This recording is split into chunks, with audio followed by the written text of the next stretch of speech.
Welcome to our channel. Today we how to build a compliance checklist with SAI360 quick tutorial step by step clearly.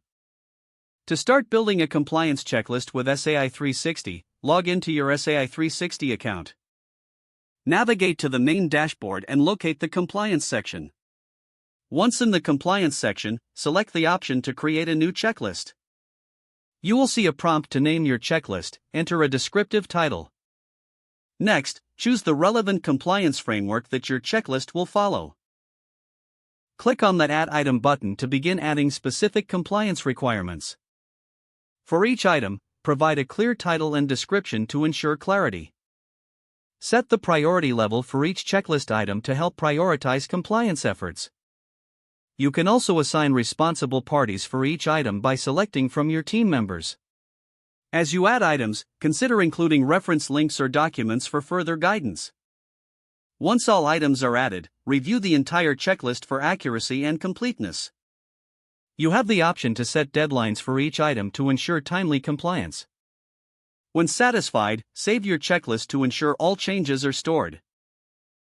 You can now share the checklist with your team for collaborative review and input.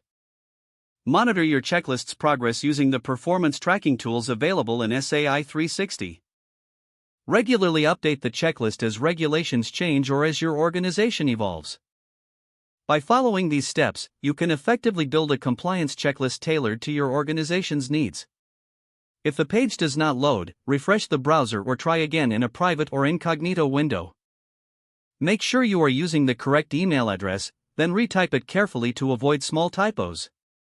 If your password is not accepted, use the reset option and create a new strong password you can remember. Check your spam folder for verification or security emails, then complete any requested confirmation steps. Enable two-factor authentication if available to improve account security and reduce unauthorized access risk. After signing in, review your profile details so your contact information and settings are accurate and current. If you see an error message, note it down and try again after restarting your device and internet connection. Log out when you finish, especially on shared devices, to keep your account and payment information secure. If the page does not load, refresh the browser or try again in a private or incognito window. Make sure you are using the correct email address, then retype it carefully to avoid small typos. If your password is not accepted, use the reset option and create a new strong password you can remember. Don't forget to like this video and subscribe to our channel for more step-by-step tech guides.